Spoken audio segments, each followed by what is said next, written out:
Dzień dobry, nazywam się Bartłomiej Woźniak, jestem adwokatem w kancelarii Gesell. Zapraszam do obejrzenia serii filmów poświęconych transakcjom fuzji i przejęć, czyli M&A. Jednej z najbardziej dynamicznych i złożonych dziedzin prawa i biznesu. Niezależnie od tego, czy jesteś doradcą, przedsiębiorcą czy inwestorem, znajomość kluczowych etapów i ryzyk związanych z M&A to dziś niezbędna kompetencja. Zaczynamy od podstaw, ale szybko przechodzimy do realnych wyzwań i sprawdzonych rozwiązań. Gotowi? To przejmijmy kontrolę nad procesem M&A. Krok po kroku. Transakcje M&A to temat, który często pojawia się w filmach i serialach, no i w naszej pracy zawodowej. Ale uwaga, rzeczywistość znacząco różni się od tego, co widzimy na ekranie. Jasne. Czasami naprawdę zdarzają się nocne negocjacje w szklanych wieżowcach, niespodziewane zwroty akcji i prawnicy z wielkim ego, którzy grają równie mocno o wynik transakcji, co o własne nazwisko. Ale w większości przypadków przy stole nie siedzi Harvey Specter z serialu Suits, tylko całkiem normalni ludzie, którzy chcą zamknąć dobrą i bezpieczną transakcję. I choć brzmi to mniej filmowo, na pewno nie jest to nudno. W tym odcinku pokażę Ci, jak zazwyczaj wygląda przebieg typowej transakcji M&A i jaką rolę pełnią w niej prawnicy na każdym etapie. Lecimy krok po kroku. Etap pierwszy. Przygotowanie. Kiedy strony zaczynają rozważania dotyczące możliwości przeprowadzenia transakcji, pojawiają się pytania. Czy wszyscy powinni wiedzieć, że chcę zainwestować w tę spółkę? Co powiedzą moi kontrahenci, moi pracownicy? Jak zabezpieczyć się przed tym, aby poufne dane nie wyciekły? Pierwszym dokumentem, który zwykle się pojawia, jest NDA, od Non-Disclosure Agreement, czyli umowa o zachowaniu poufności. Dopiero po jej podpisaniu można przejść do konkretów.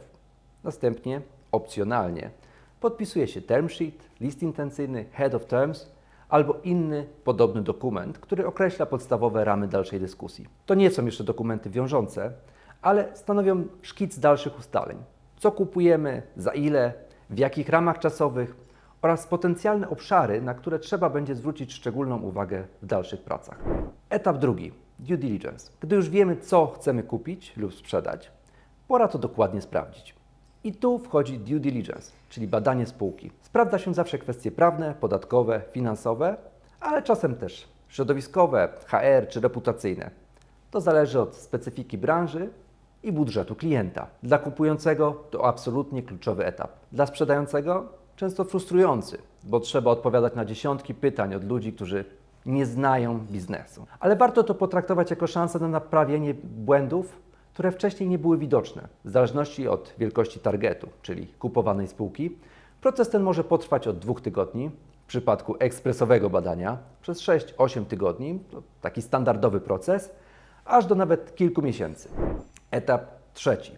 Negocjacje. Raporty due diligence gotowe? Super! Teraz do gry wchodzą prawnicy transakcyjni. Na podstawie term sheetu i wcześniejszych ustaleń tworzymy dokumentację transakcyjną.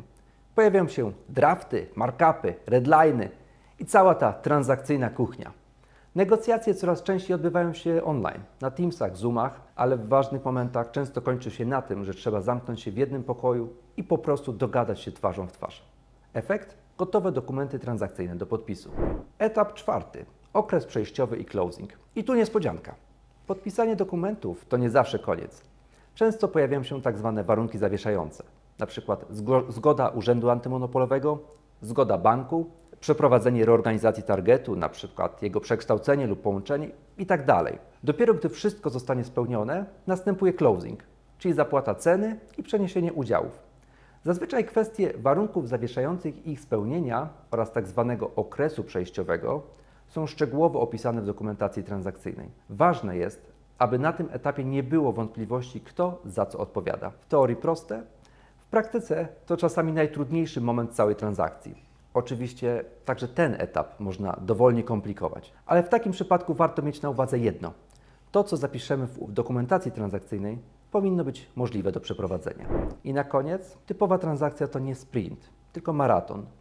Może trwać od kilku tygodni do kilku miesięcy, a czasem nawet dłużej. Dlatego warto mieć u boku partnera, który zna proces, potrafi przewidzieć problemy i pomoże Ci przejść przez wszystkie etapy bez bólu głowy i zbędnych kosztów. Jeśli chcesz dowiedzieć się więcej o tym, jak działają konkretne elementy transakcji, na przykład jak negocjować SPA albo czym różni się W&I Insurance od gwarancji sprzedającego, koniecznie subskrybuj ten kanał i zostaw łapkę w górę.